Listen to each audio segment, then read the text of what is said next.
Remember Eden, a place of perfect harmony and God's clear command, be fruitful and multiply. But then came the first exile mentioned in Scripture, our wandering east of Eden.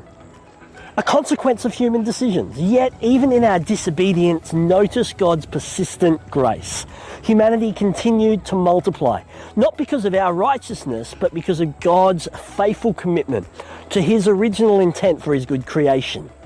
Think of the Tower of Babel. Instead of spreading out, embracing the call to fill the earth, humanity bunched up and built walls of self-reliance, a stark contrast to God's good plans for us, until he gave humans the good gift of diversity and scattered them to achieve the commission that we all rebelled against anyway. See, fast forward now to the end of the biblical narrative, the New Jerusalem. Gates that never shut, a river flowing back towards Eden, bringing life and fruitfulness to everything in its path. A picture of God's ultimate restoration, where the barriers that we build are broken down.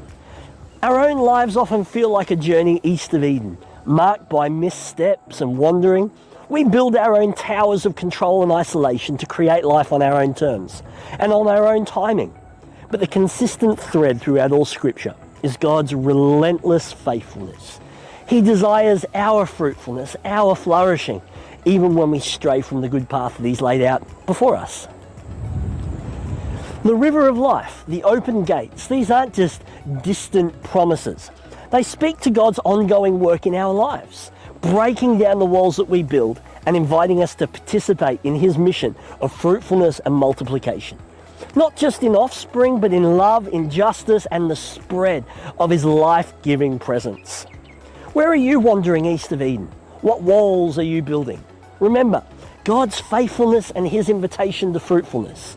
Even in the midst of our journey, let's seek the flow of his life-giving river in our own lives and tear down the barriers that keep us from his intended purpose.